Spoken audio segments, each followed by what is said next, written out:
Hello दोस्तों, नमस्ते। मेरा नाम देवेंद्र और देव एकेडमी पे आपका स्वागत है। इस वीडियो में हम बात करेंगे पॉलिटी के बेस सभी इम्पोर्टेंट प्रश्न जो क्लास 10 के बोर्ड एग्जाम में पूछे जाएंगे। इसके साथ अन्य एग्जाम में भी पूछे जाते हैं। ठीक, तो ये वीडियो ज़रूर देख लेना और ये करीब 20 से 25 मिनट की वीडियो होगी और कोशिश करेंगे एक ही वीडियो में पॉलिटी के जितने भी प्रश्न आते हैं वो सारे के सारे प्रश्न जो है इसी में कवर कर लें। ठीक, तो पहला प्रश्न कह रहा है यहाँ पे, पहला प्रश्न कह रहा है कि लोकतंत्र में संपूर्ण राजनीतिक शक्ति का मूल स्रोत क्या है। ठीक है ना, यानी कि लोकतंत्र में जो शक्ति आती है, ठीक है ना, लोकतंत्र में जो शक्ति होती है उसका जो स्रोत क्या है, what is the source of power in democracy. ठीक है, तो इसका जो सही आंसर होगा वो होगा आपका ऑप्शन बी, दैट इज जनता। ठीक, नेक्स्ट बात करें, क्वेश्चन नंबर 2 कह रहा है निम्नलिखित में से कौन सी अल्पसंख्यक जाति बेल्जियम में अपेक्षाकृत धनी और जो शक्तिशाली थी या है। ठीक है, तो इसका सही आंसर होगा ऑप्शन ए, दैट इज फ्रांसीसी। ठीक है ना, बेल्जियम में सबसे जो है ना अन्य जातियों की अपेक्षा धनी और जो है शक्तिशाली जाति है। सिंपल है, जिसके पास धन ज़्यादा होगा तो वो शक्तिशाली भी होगा। ठीक, नेक्स्ट क्वेश्चन कह रहा है बेल्जियम में सबसे अधिक कौन सी भाषा बोलने वाले लोग निवास करते हैं। बेल्जियम में कौन सी भाषा बोलते हैं, तो ये आपका डच। कौन सी? डच। अंग्रेजी नहीं, जर्मन नहीं, फ्रेंच नहीं, कौन सी बोलते हैं? डच। ठीक, क्वेश्चन नंबर 4 कह रहा है श्रीलंका को ब्रिटेन से स्वतंत्रता जो है कब मिली थी। ठीक, तो श्रीलंका को ब्रिटेन से स्वतंत्रता मिली थी 1948 में। सिंपल याद कर लो, 1947 में हमको स्वतंत्रता मिली कहाँ से? ब्रिटेन से। बोले तो इंडिया को। ठीक है, और उसी के अगले साल जो श्रीलंका को स्वतंत्रता मिली थी। ठीक, आपसे प्रश्न है और वो ये कि चाइना को स्वतंत्रता कब मिली थी। ठीक है ना, चाइना को जो है स्वतंत्रता कब मिली थी वो आपको कमेंट बॉक्स में कमेंट करना। ठीक, नेक्स्ट क्वेश्चन कह रहा है, और नेक्स्ट क्वेश्चन जो है ये कह रहा है श्रीलंका में सिंघली को एकमात्र राजभाषा जो है कब घोषित किया गया था। ठीक, तो सिंघली भाषा को जो है राजभाषा घोषित किया गया था, ऑप्शन सी इसका सही है, वो है 1956 ईस्वी में। नेक्स्ट क्वेश्चन कह रहा है सरकार के विभिन्न अंग हैं। सरकार के कौन कौन से विभिन्न अंग होते हैं, तो सरकार के मुख्य रूप से जो 3 अंग होते हैं। ठीक है, इसमें ऑप्शन हो गया डी सही है, विधायिका, न्यायपालिका, कार्यपालिका। ये सरकार के ऑफिशियल अंग होते हैं। इसके साथ अगर हम बात करें देश के जो 4 स्तंभों की बात करते हैं, 3 तो ये हो गए और चौथा हो गया मीडिया। ठीक है ना, प्रेस, जो अखबार न्यूज़ वाले होते हैं ना वो। ठीक है, तो इस प्रकार से जो सरकार के कुल मिला के 4 स्तंभ होते हैं या कह सकते हैं 4 अंग होते हैं। ठीक, नेक्स्ट क्वेश्चन कह रहा है बेल्जियम किस महाद्वीप में स्थित है। बेल्जियम जो कौन से महाद्वीप में स्थित है, तो इसका सही आंसर होगा ऑप्शन बी, बेल्जियम जो है यूरोपियन कंटिनेंट का पार्ट है, तो इस प्रकार से हम कह सकते हैं यूरोपियन जो है महाद्वीप का भाग है बेल्जियम। ठीक, क्वेश्चन नंबर 8वां कह रहा है सत्ता या शक्ति का ऊर्ध्वाधर विभाजन। सत्ता या शक्ति का ऊर्ध्वाधर विभाजन जो पाया जाता है, तो क्वेश्चन नंबर 8 का सही आंसर होता है ऑप्शन सी, श्रीलंका में और बेल्जियम में जो है सरकार का ऊर्ध्वाधर विभाजन देखने को मिलता है। क्वेश्चन नंबर 9वां कह रहा है, और ये कह रहा है बेल्जियम की सीमा फ्रांस के अतिरिक्त जो और किससे लगती है। ठीक, फ्रांस के साथ तो लगती है बेल्जियम की सीमा, इसके साथ अन्य कौन से देश हैं जिनके साथ बेल्जियम की सीमा लगती है, तो इसमें ऑप्शन हो जाएगा ऑप्शन डी सही। बाकी किन किन देशों के साथ लगती है? जर्मनी, लग्जमबर्ग और नीदरलैंड। ठीक, फ्रांस के साथ लगती है, इसके साथ किसके साथ लगती है बेल्जियम की सीमा? जर्मनी के साथ, लग्जमबर्ग के साथ और नीदरलैंड के साथ। नेक्स्ट क्वेश्चन कह रहा है 1956 में पारित कानून के अनुसार श्रीलंका की राजभाषा है। ठीक है, 1956 में जो एक कानून पारित किया गया, अब ये इंडिया का कानून नहीं है। ठीक है, श्रीलंका का वही बात है, तो श्रीलंका के संविधान के अकॉर्डिंग श्रीलंका का कानून पारित किया गया और उसके अनुसार श्रीलंका की जो है राज्य की भाषा, ठीक है, ये है आपकी सिंगली। ठीक, और ये 1956 में पारित किया गया था। नेक्स्ट क्वेश्चन कह रहा है 11वां, सन 1970 से सन 1993 के बीच बेल्जियम के संविधान में संशोधन किया गया था। ठीक, तो बेल्जियम के संविधान में 1970 से और 93 तक कितने बार संशोधन किया गया था? करीब करीब 4 बार। ठीक, कितने बार? 4 बार, तो इसका ऑप्शन सी सही हो जाएगा। नेक्स्ट क्वेश्चन कह रहा है 12, बेल्जियम की आबादी कितनी है। ठीक, जब हमने पढ़ा था तो बेल्जियम की आबादी जो बताई थी, क्वेश्चन नंबर जो 1 मिनट, क्वेश्चन नंबर 12 जो है हमने बताई थी जो हरियाणा की आबादी है उसका करीब आधा। ठीक, तो ये हो जाएगा हरियाणा की 2 करोड़, तो इसकी आधी 1 करोड़ हो जाएगी। बेल्जियम की जो आबादी है वो 1 करोड़। ठीक, नेक्स्ट क्वेश्चन की बात करें, ये कह रहा है क्वेश्चन नंबर 13, ये कह रहा है बेल्जियम में किस जातीय समूह की अधिक जनसंख्या है, यानी कि बेल्जियम में कौन सी जाति जो है सबसे अधिक रहती है। ठीक, तो क्वेश्चन नंबर 13 और इसका सही आंसर होगा ऑप्शन बी, ये फ्लेमिश। ठीक है, फ्लेमिश जात के लोग बेल्जियम में सबसे अधिक रहते हैं। ठीक, नेक्स्ट क्वेश्चन, और ये कह रहा है श्रीलंका की आबादी में सबसे बड़ा भाग किस प्रमुख सामाजिक समूह का है। ठीक, तो आपको पता ही होगा क्वेश्चन नंबर 14, इसका सही आंसर है वो है सिंगली, यानी कि श्रीलंका में सबसे अधिक जो है सिंगली जाति के लोग रहते हैं। ठीक, नेक्स्ट क्वेश्चन कह रहा है क्वेश्चन नंबर 15, और ये कह रहा है बेल्जियम में सामान्य रूप से बोली जाने वाली 2 भाषाएं। ठीक, सामान्य रूप से कौन कौन सी 2 भाषाएं बोली जाती है कहाँ बेल्जियम में, तो एक तो फ्रेंच बोली जाती है, एक बोली जाती है डच। क्वेश्चन नंबर 16 कह रहा है यूरोपीय संघ का मुख्यालय कहाँ पर स्थित है। यूरोपीय संघ का मुख्यालय ये आपका ब्रुसेल्स में स्थित है। कहाँ पे, ब्रुसेल्स में। ठीक, क्वेश्चन नंबर 17, और ये कह रहा है क्वेश्चन नंबर 17, ये कह रहा है सरकार के उच्च और निम्न स्तर के बीच सरकार सत्ता का बंटवारा कहलाता है। ठीक, सरकार के उच्च और निम्न स्तर के, जैसे सरकार है ये उच्च स्तर है, ये निम्न स्तर, इनके बीच का जो बंटवारा है वो क्या कहलाएगा। इस प्रकार की रेखा क्या है, ऊर्ध्वाधर रेखा है, तो इस प्रकार से हम कह सकते हैं इस प्रकार का बंटवारा जो है ऊर्ध्वाधर बंटवारा या जो वितरण कहलाएगा। ठीक, और ये वाली रेखा जो मैं अभी चला रहा हूँ, ठीक, ये क्षैतिज रेखा होती है। ठीक, नेक्स्ट क्वेश्चन 18, और 18वां क्वेश्चन कह रहा है बहुसंख्यकवाद के सिद्धांत के कारण जो किस देश में गृह युद्ध हुआ था। ठीक, बहुसंख्यकवाद के बाद, ठीक है ना, तो ये जो है गृह युद्ध हुआ था श्रीलंका में। ठीक, इस जो चैप्टर है इसके सारे के सारे आंसर ये नीचे दे रखें, पीडीएफ की ज़रूरत हो तो आप बता देना, मैं पीडीएफ जो आपको टेलीग्राम पे प्रोवाइड करा दूंगा, टेलीग्राम का लिंक बता दूंगा कहाँ पे मिलेगा। ठीक, लेकिन कमेंट बॉक्स में करना उसके बाद। ठीक, अब हम बात करेंगे नेक्स्ट चैप्टर। नेक्स्ट चैप्टर का नाम है संघवाद, चैप्टर 2 है, इसको इंग्लिश में बोलते हैं फेडरलिज्म। ठीक, और ये पॉलिटी का चैप्टर। ठीक, आइए डिस्कस करते हैं। नेक्स्ट क्वेश्चन कह रहा है, और ये कह रहा है सरकार के प्रत्येक स्तर के अस्तित्व और प्राधिकार की गारंटी तथा सुरक्षा कौन देता है। ठीक है ना, तो इसकी जो सुरक्षा देता है वो देता है आपका संविधान। ठीक, नेक्स्ट क्वेश्चन कह रहा है संविधान एवं विभिन्न स्तर की सरकारों के अधिकारों की जो है व्याख्या करने का अधिकार किसके पास होता है। ठीक, तो ये स्पेशली किसके पास होता है, न्यायालय के पास। ठीक है, और न्यायालय में भी जो है न्यायालय, सर्वोच्च न्यायालय कौन सा है, सुप्रीम कोर्ट है, जिसको हम एससी बोलते हैं, सुप्रीम कोर्ट। इसके बाद नीचे वाला न्यायालय कौन सा, हाई कोर्ट। ठीक है, इसके बोलते हैं हाई कोर्ट को, मतलब उच्च न्यायालय। ठीक है, और इसके नीचे वाला जो है ये डिस्ट्रिक्ट कोर्ट होता है। ठीक है, डिस्ट्रिक्ट कोर्ट के अंदर छोटे छोटे न्यायालय भी होते हैं जो है अब कई जो है क्षेत्रों में बटे होते हैं। ठीक, क्वेश्चन नंबर 3 कह रहा है नगर निगम के अध्यक्ष को कहा जाता है। ठीक, तो नगर निगम होता है, इसके अध्यक्ष को कहते हैं मेयर। क्या बोलते हैं, मेयर। आपने सुना भी होगा कि मेयर के चुनाव जो है यहाँ हो रहे हैं या वहाँ हो रहे हैं। ठीक, नेक्स्ट क्वेश्चन की बात करें, और ये मेयर के चुनाव में जो इस प्रकार के क्षेत्र में होते हैं जो गांव या कस्बा से जिनकी जनसंख्या ज़्यादा होती है, और शहर जो होते हैं बड़े उनसे कम होती है, एक तरह से नए शहर होते हैं। ठीक,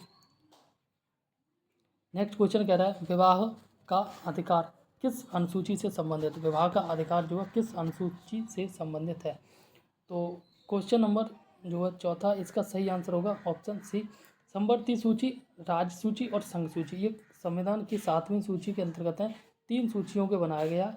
ठीक है, एक संघ सूची जिसमें जो है ऐसे कानूनों को सम्मिलित किया गया है, ठीक है, जिनका निर्माण जो है स्वयं सेंट्रल गवर्नमेंट करती है, और राज्य सूची के अंतर्गत ऐसे कानूनों को सम्मिलित किया गया है जिनका निर्माण राज्य सरकार जो करती है वो होता है स्टेट ये सूची। ठीक है ना, क्या कह सकते हैं, राज्य सूची। और संवर्ती सूची में जो है ना स्पेशली वे कानून आते हैं जो राज्य और जो केंद्र सरकार दोनों बनाती है, लेकिन अगर कोई मतलब डिस्प्यूट होता है तो केंद्र सरकार उस पर कानून बनाती है। ठीक, नेक्स्ट क्वेश्चन कह रहा है 6वां, ये कह रहा है राज्य पुनर्गठन आयोग की रिपोर्ट जो कब लागू की गई थी, तो इसका जो सही आंसर होगा ये होगा 1 नवंबर 1956 को। कब, 1 नवंबर 1956 को राज्य पुनर्गठन आयोग की रिपोर्ट लागू की गई थी। क्वेश्चन नंबर 7वां कह रहा है भारत के किस राज्य को विशेष दर्जा प्राप्त है, तो क्वेश्चन नंबर 7 इसका सही आंसर है जम्मू कश्मीर को विशेष दर्जा प्राप्त है। ठीक है, आपको पता भी होगा। नेक्स्ट क्वेश्चन कह रहा है नगर निगम के प्रमुख को क्या कहते हैं। ठीक, तो नगर निगम के प्रमुख को कहते हैं मेयर। ठीक, नेक्स्ट क्वेश्चन की बात करें, एंड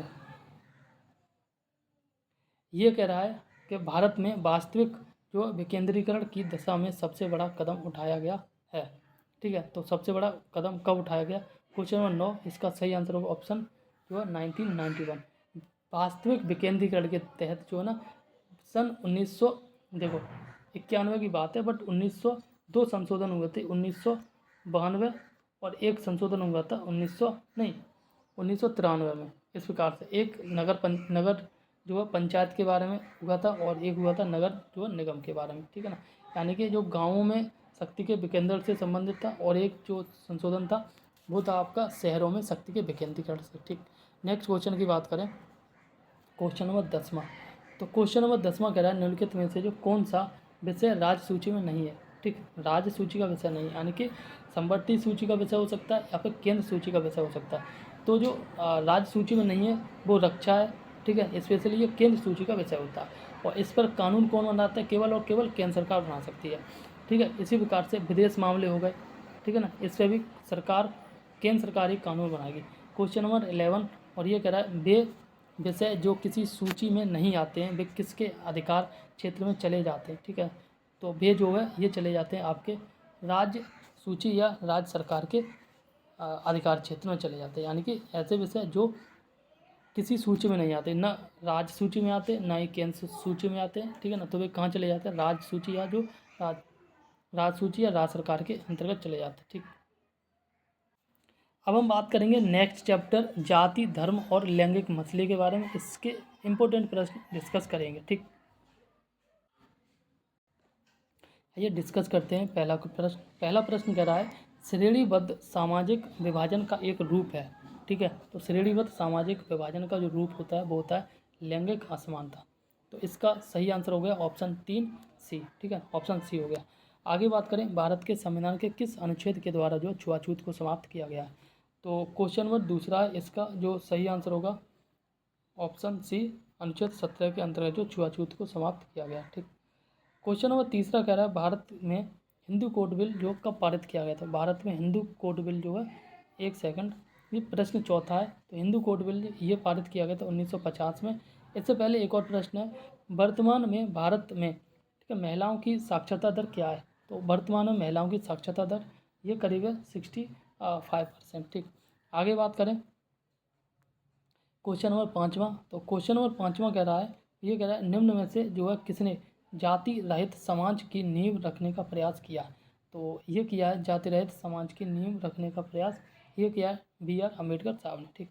नेक्स्ट क्वेश्चन कह रहा है महिलाओं के अधिकारों को सुरक्षित करने के उद्देश्य से राष्ट्रीय महिला आयोग की स्थापना जो कब की गई थी? तो राष्ट्रीय महिला आयोग की स्थापना की गई थी सन 1992 में, ठीक। कब की गई थी? सन 1992 में। नेक्स्ट क्वेश्चन कह रहा है धर्म को राजनीति से कभी भी अलग नहीं किया जा सकता है, ये शब्द जो किसके द्वारा कहे गए थे? तो ये कहे गए थे महात्मा गांधी के द्वारा। ऑप्शन ए इसका सही है। क्वेश्चन नंबर 8वां कह रहा है भारत के राज्यों की विधानसभाओं में महिलाओं का प्रतिनिधित्व कितना है? ठीक, तो ये करीब है ऑप्शन बी 5% से भी कम, ठीक। नेक्स्ट क्वेश्चन कह रहा है क्वेश्चन नंबर 9वां, और ये कह रहा है आज भारत के ग्रामीण तथा शहरी स्थानीय निकायों में निर्वाचित महिलाओं की संख्या कितनी है? तो क्वेश्चन नंबर 9 इसका सही आंसर होगा 10 लाख से अधिक। क्वेश्चन नंबर 10 कह रहा है विवाह, तलाक, गोद लेना तथा उत्तराधिकार जैसे परिवार से जुड़े मामलों से संबंधित कानून कहलाता है। तो इससे संबंधित कानून जो है ये कहलाता है आपका पारिवारिक कानून, ठीक। इसी प्रकार से नेक्स्ट क्वेश्चन कह रहा है निम्नलिखित में से भारत के किन जो राज्यों में लिंगानुपात 800 से भी कम है? तो लिंगानुपात 800 से भी कम है वो है आपका ये सभी, यानी कि गुजरात, पंजाब, हरियाणा और जो है आपका हिमाचल प्रदेश। यहाँ पे जो लिंगानुपात है वो 800 से भी कम है, और सबसे कम लिंगानुपात कहाँ पे है? तो वो है आपका हरियाणा में, ठीक। हरियाणा में सबसे अधिक लिंगानुपात कहाँ पे? केरल में, ठीक है। इसके साथ एक और प्रश्न बनता है सबसे अधिक साक्षर जनसंख्या कहाँ पे? केरल में। सबसे अधिक पुरुष साक्षर कहाँ पे? केरल में। सबसे अधिक महिला साक्षर कहाँ पे? केरल में, ठीक है। और सबसे गरीब राज्य कौन सा है? बिहार, आपको पता होगा, ठीक है। इसके साथ सबसे निरक्षर राज्य कौन सा? बिहार, ठीक है। आगे बात करें क्वेश्चन नंबर 12 के बारे में। क्वेश्चन नंबर यहाँ 12 कह रहा है, और ये कह रहा है महिला संगठनों तथा कार्यकर्ताओं के अनुसार लोक तथा राज्य विधानसभा में कितनी सीटें जो महिलाओं के लिए आरक्षित कर देनी चाहिए? क्वेश्चन नंबर 12 इसका सही आंसर होगा ऑप्शन ए, ये आपका 1/3। क्वेश्चन नंबर 13 कह रहा है, और ये कह रहा है पिता का शासन लेकिन पिता का शासन, लेकिन इसका प्रयोग ऐसे समाज के लिए किया जाता है जिसमें महिलाओं की अपेक्षा जो पुरुषों को अधिक महत्व दिया जाता है और शक्ति प्राप्त होती है। तो इस प्रकार का जो समाज है वो क्या कहलाएगा? इस प्रकार का समाज जो है ये कहलाता है पितृ प्रधान समाज, ठीक है ना।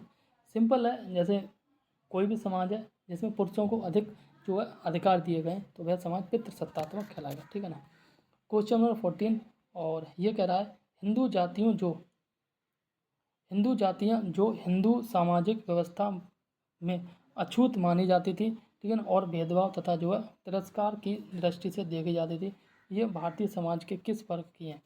तो ये जो है क्वेश्चन नंबर 14, ये जो है भारतीय समाज की अनुसूचित जातियों के अंतर्गत आती है। यानी सिंपल कह सकते हैं ऐसी जातियाँ जो अन्य समाज, यानी कि ऐसे कह सकते हैं उच्च जाति के लोग निम्न जाति के लोगों को निकृष्ट भाव के देखते हैं, ठीक है ना, और उन निकृष्ट भाव की जनजातियाँ कह सकते हैं छोटी जातियाँ, उनको अभी वर्तमान में क्या बोलते हैं, वो अनुसूचित जातियों के अंतर्गत आती हैं, ठीक।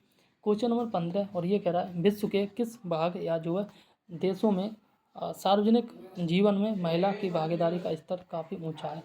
कौन से देश हैं? वो है आपका ऑप्शन डी, एक सेकंड, ऑप्शन डी, इसमें स्वीडन, नॉर्वे और फिनलैंड। यहाँ पे महिलाओं की सार्वजनिक भागीदारी अधिक है, ठीक।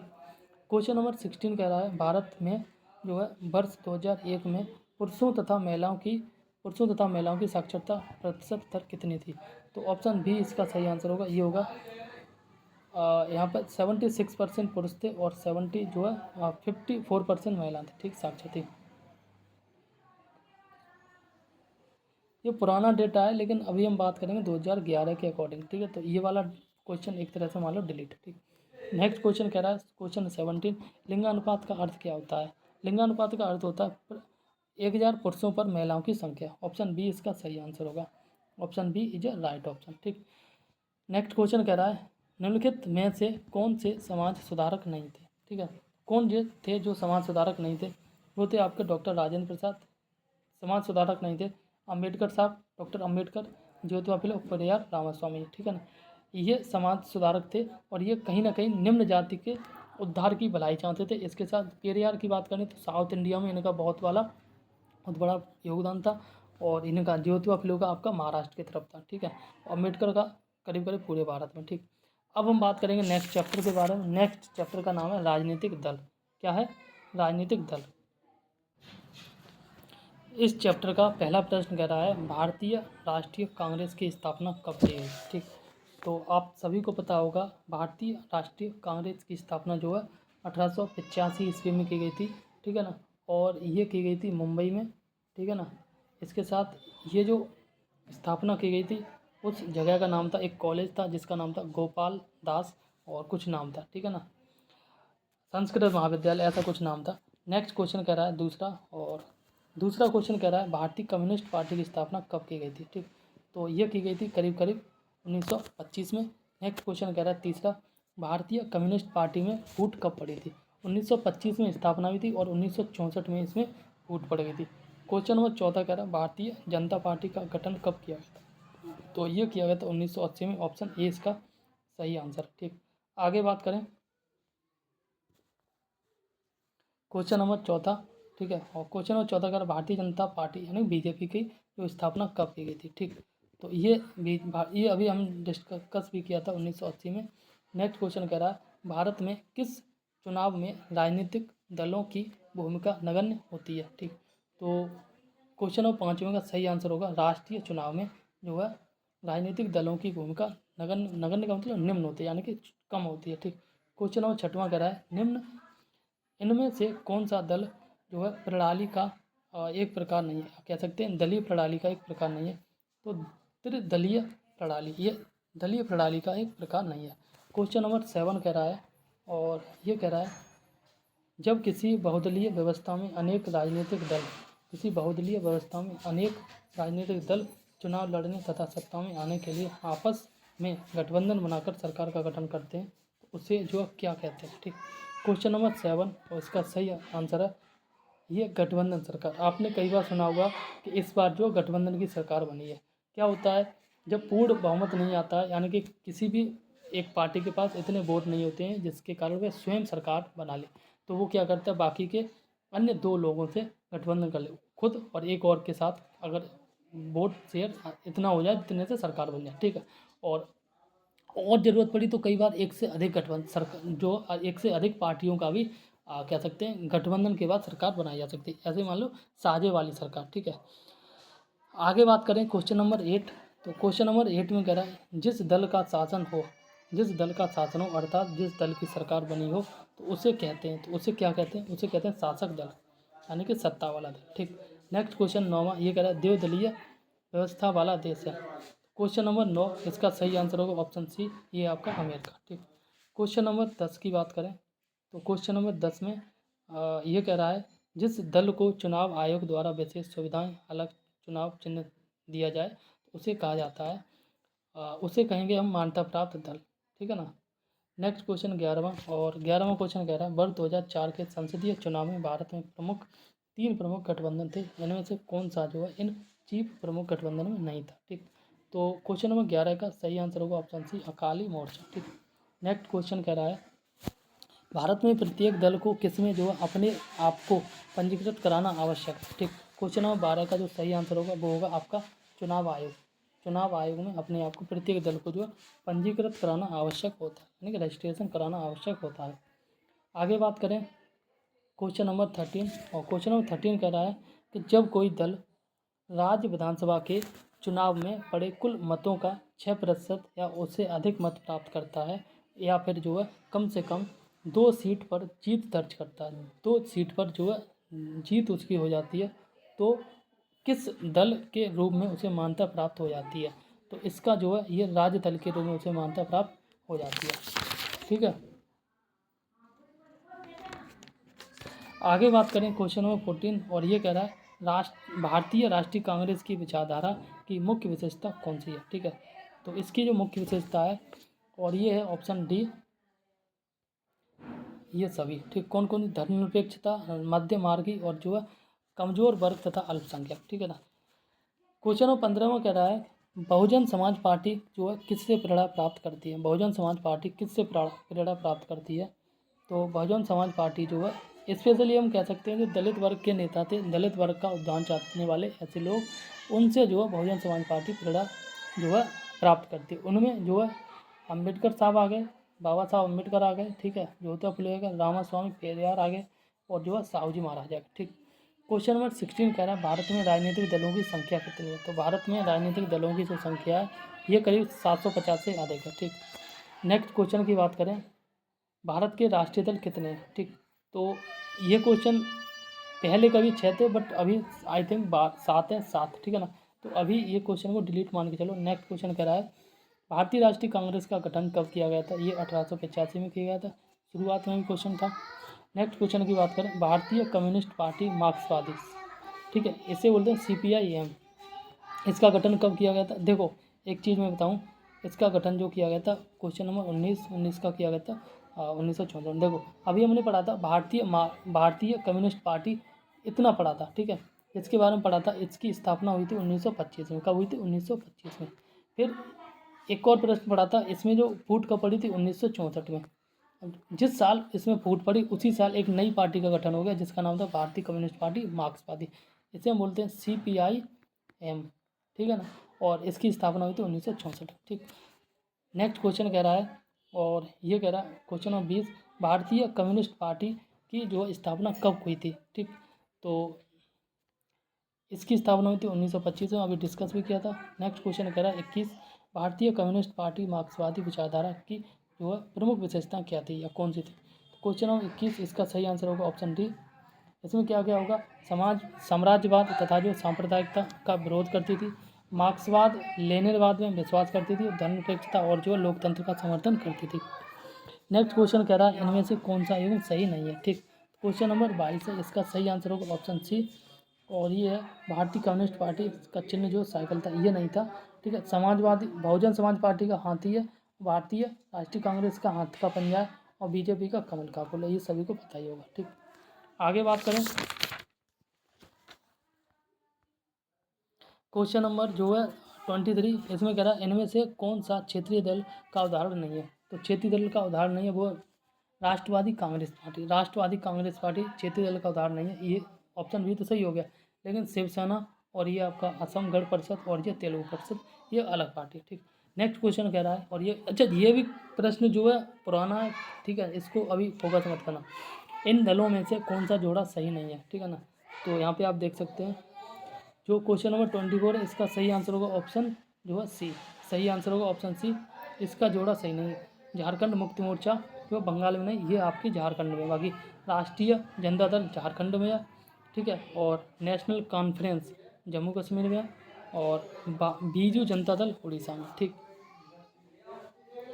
आगे हम बात करेंगे नेक्स्ट चैप्टर के बारे में। नेक्स्ट चैप्टर का नाम है लोकतंत्र के परिणाम, आउटकम्स ऑफ डेमोक्रेसी। ठीक है, नेक्स्ट क्वेश्चन कह रहा है, ठीक है, और ये कह रहा है विश्व के किस देश को जो है लोकतंत्र का घर कहा जाता है, विश्व के किस देश को लोकतंत्र का घर कहा जाता है। तो ये आपका option A, that is Sri Lanka. ठीक, क्वेश्चन नंबर दूसरा कह रहा है विश्व का सबसे बड़ा लोकतंत्र का देश कौन सा है। ठीक है, क्वेश्चन नंबर दूसरा, इसका सही आंसर होगा ऑप्शन डी, ठीक है, भारत। आगे बात करें क्वेश्चन नंबर तीसरा, लोकतंत्र के राजनीतिक परिणाम किस प्रकार की सरकार बनाना है। ठीक है, तो क्वेश्चन नंबर तीसरा, इसका सही आंसर होगा ये होगा उपयुक्त सभी, जवाबदेह, ठीक है ना, और उत्तरदायी और वैध सरकार का बनाना। इसका लोकतंत्र का क्या कहते हैं, लोकतांत्रिक सरकार का प्रमुख परिणाम है। ठीक, आगे बात करें क्वेश्चन नंबर चौथा, ये कह रहा है महिलाओं का सम्मान और समान व्यवहार किस समाज के लिए आवश्यक बन गया है। क्वेश्चन नंबर चौथे का सही आंसर होगा और ये होगा लोकतांत्रिक समाज। ठीक, क्वेश्चन नंबर 5 की बात करें तो क्वेश्चन नंबर 5वां कह रहा है प्रजातांत्रिक सरकारों की सफलता, प्रजातांत्रिक सरकारों की सफलता का एक क्षेत्र है। तो इसका सही आंसर होगा ऑप्शन डी, दैट इज निष्पक्ष तथा नियमित चुनाव करना। ठीक, क्वेश्चन नंबर 6 कह रहा है लोकतांत्रिक देशों में किस प्रकार की भिन्नताएं पाई जाती हैं। तो इसका सही आंसर होगा ऑप्शन डी, आर्थिक भिन्नताएं होती है, सामाजिक भिन्नताएं होती हैं और सांस्कृतिक भिन्नताएं होती हैं। ठीक है, आगे क्वेश्चन कह रहा है सेवंथ, और क्वेश्चन नंबर 7 कह रहा है देश का आर्थिक विकास किन कारकों पर निर्भर करता है। ठीक, तो इसका भी सही आंसर होगा ऑप्शन डी, किन किन कारकों पर देश का आर्थिक विकास निर्भर करता है। ये निर्भर करता है अन्य देशों के सहयोग से और वैश्विक स्थिति से और देश की जनसंख्या के आकार से। ठीक, क्वेश्चन नंबर 8वां कह रहा है लोकतांत्रिक देशों में निम्नलिखित में से कौन सी समान व्यवस्थाएं होती हैं। ठीक, तो क्वेश्चन नंबर 8, इसका भी सही आंसर होगा ऑप्शन डी, इसमें समान जो व्यवस्थाएं वो है नागरिकों के अधिकार, औपचारिक संविधान और चुनाव तथा राजनीतिक दल। क्वेश्चन नंबर 9, क्वेश्चन नंबर 9 कह रहा है नागरिकों का जो सरकार द्वारा नियमों का पालन करने के विषय में जानकारी प्राप्त करना क्या कहलाता है। ये कहलाता है आपका पारदर्शिता। ठीक, पॉलिटी के सारे प्रश्न कंप्लीट हो चुके हैं इसी वीडियो में। ठीक है, सारे के सारे। वीडियो अच्छी लगी तो प्लीज़ वीडियो को लाइक शेयर सब्सक्राइब जरूर कर देना, चैनल को भी सब्सक्राइब कर लेना। इसके साथ हम जो है एसएसटी की एनसीईआरटी नोट्स को, ठीक है ना, एनसीईआरटी नोट्स को हम थ्योरी के रूप में लेके आएंगे। बिल्कुल शॉर्ट नोट्स होंगे, बस इतना पढ़ लेना, और जितने भी कीवर्ड होंगे हम कोशिश करेंगे उन सारे कीवर्ड को एक्सप्लेन कर दें, और हो सके तो आप नोट डाउन कर लेना। इतने से आपका एसएसटी में से जो है 65% के करीब 65 नंबर बन जाएंगे आउट ऑफ 70। 60 नंबर तो कहीं नहीं गए, मैं गारंटी लेता हूँ। बस जैसे पढ़ा हूँ वैसे पढ़ लेना। ठीक, तब तक के लिए नमस्कार, जय हिंद।